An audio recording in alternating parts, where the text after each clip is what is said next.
Hey everyone, my name is Matt. Welcome to my backyard and welcome back to my series I'm doing on building this big bandsaw mill. If this is your first time here, check out a link in the description to a playlist that contains all the videos that'll bring you up to date to where we are right now.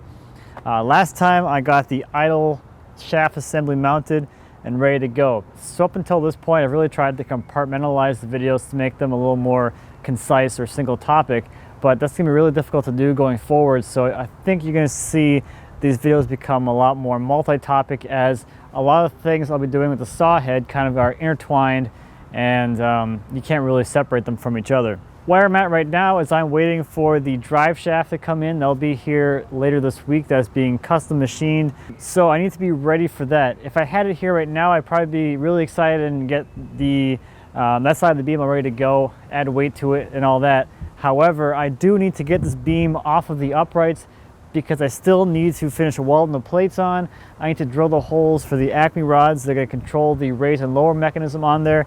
I need to get the underside prepped for the blade guides. So this actually is working out really well. I can get this beam down, do all the prep work, and then when the drive shaft gets here later this week, I can get that installed and be ready to go.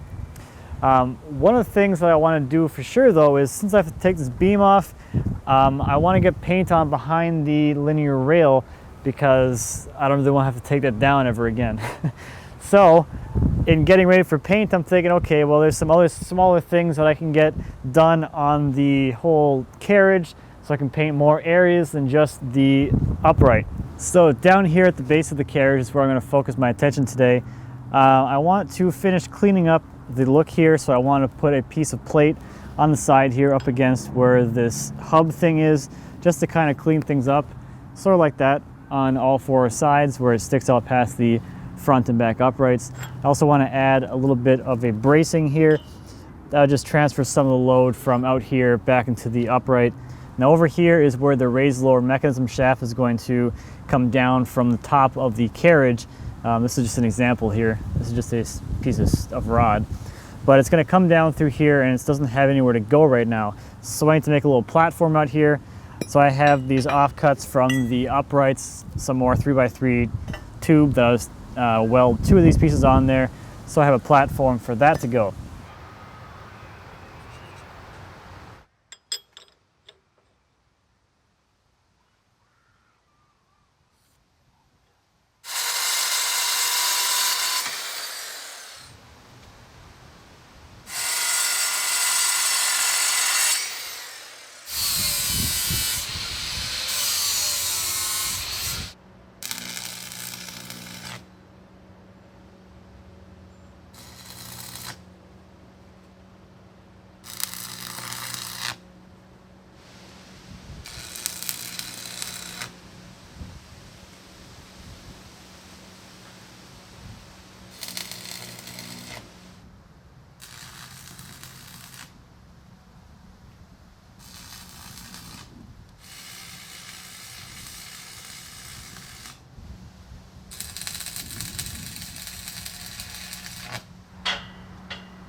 All right, with those platforms installed, now I can start removing the beam. I'm going to lower it down, pull off the idle wheel assembly, and before I get it down off the rail, I'm going to mark the locations of the uprights onto the beam so I can lay out the locations of the Acme rods.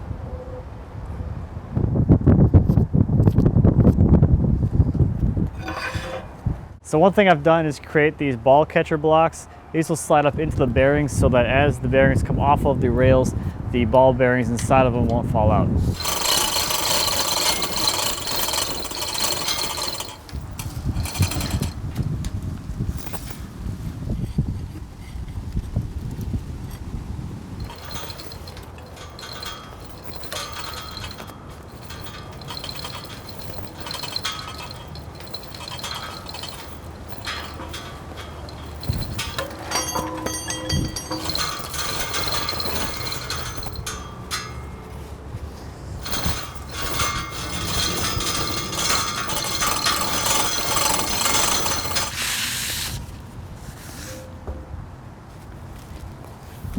Now with the beam down, I can pull the linear bearing carriages off, finish welding that mounting plate on, and then I can start painting the carriage.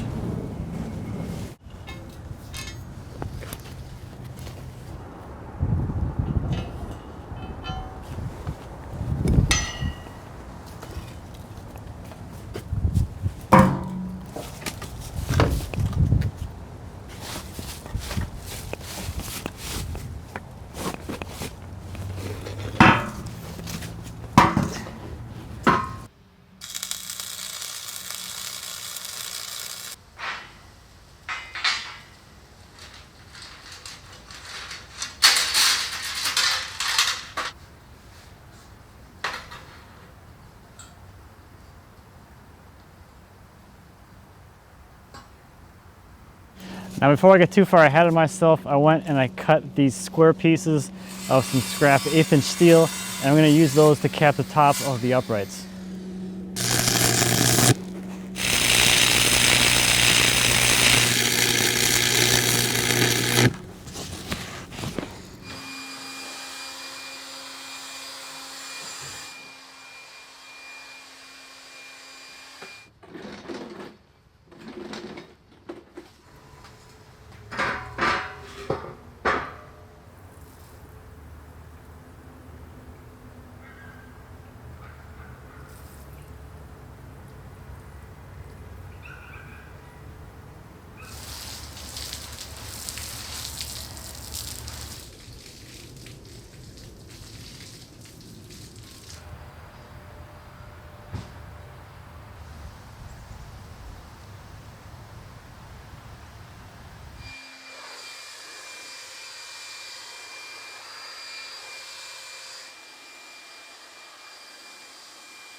So I already got here this morning. I put a second coat of paint onto the carriage, and while that's drying, I'm going to start working on a few of the other pieces that I need to make, starting with the nut holders. And my idea here is to basically make a flange mount for this thing so that the nut isn't actually attached to the beam.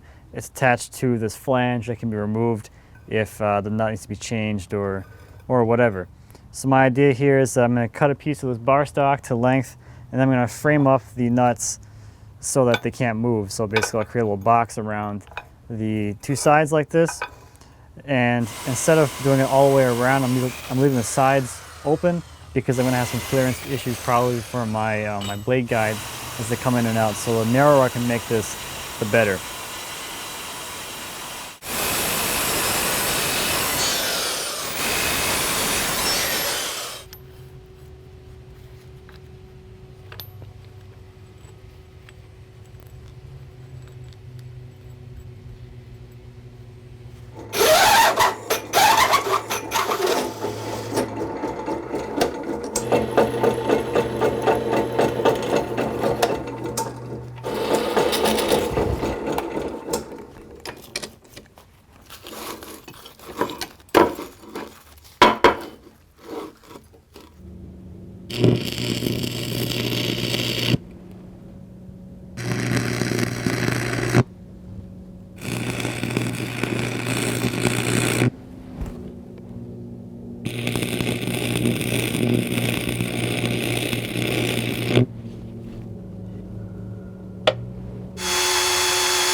So I was able to get the carriage completely painted. I was able to get the 2 coats of the POR 15 and then 1 coat of the top coat on there, and that should be good for now. I actually ran out of top coat and the metal prep, so I can't paint the beam at this point, but that's all right. The beam should be pretty easy to paint in the future. The one area of the beam that I did paint or was able to get paint on are the mounting plates that mount the beam to the carriage, so I don't have to worry about removing the beam later to get paint on those areas. And now I'm turning my attention a little bit into the future for the blade guides. These things here hold the blade so that it's nice and parallel to the bed across the whole length of the cut. And the idea here is that they're able to move in and out depending on the width of cut you need. So since I have these linear bearings, I have a few more, and I've got the offcuts of the rails, I decided to use those to basically make up my in and out motion of the blade guides. So I have everything on the underside of the beam laid out, and I'm going to start by mounting the nut holders first. Those are pretty simple, just 4 holes to be drilled and tapped.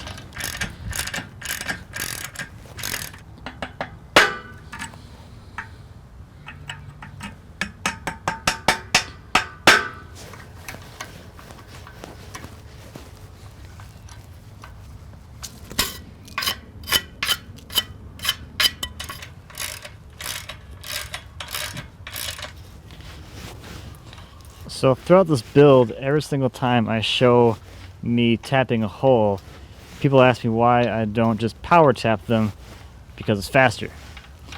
Well, to be honest, I really enjoy this part of the process. I actually really enjoy tapping the holes, like way more than drilling the holes. So because drilling the holes is just so much work, this is kind of like the most exciting part of the whole process. Get it? Whole process? Okay, on to the linear rail. So I set this up so the linear bearing has just a little bit of clearance as it comes past the mounting plate, and then I have it butted all up against the block here so that the blade guide can come back as far as possible. So I've got that lined up down here. I'm going to anchor this one side, and then I'll align the far side, anchor that side, and then I'll drill the rest of the holes. So I'll use a transfer punch which fits down in there, and I give it a tap.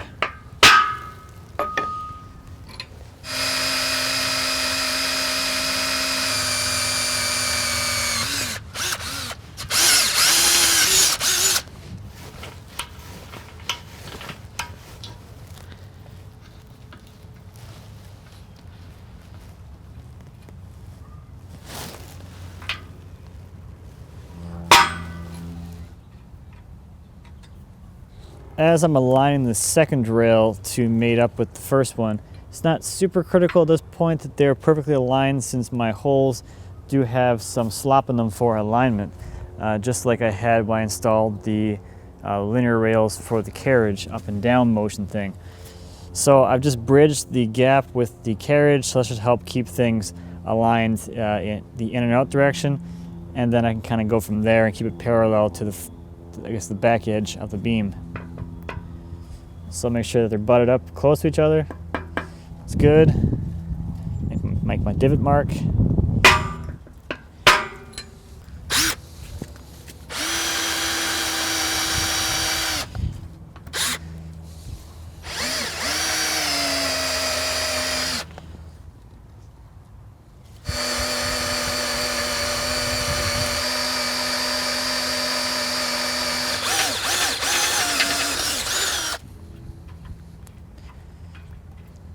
I'm going to tighten these 2 screws down so that the track can't move, and then I'll transfer the hole locations for all of the other holes.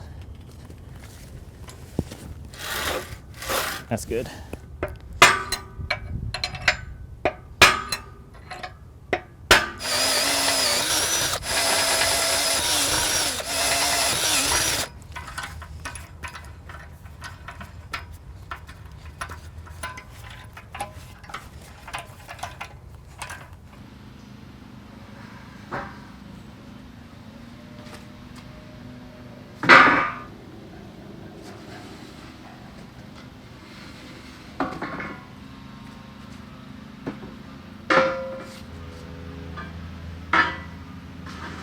So I think I'll end this one here, just in the interest of keeping these videos somewhat topical, because the next thing I need to do is to start working on the drive wheel, which is going to involve all this stuff over here, including this awesome drive shaft.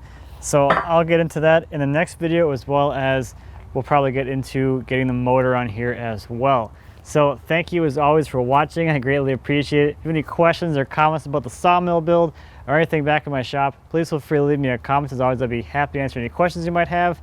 And until next time, happy woodworking.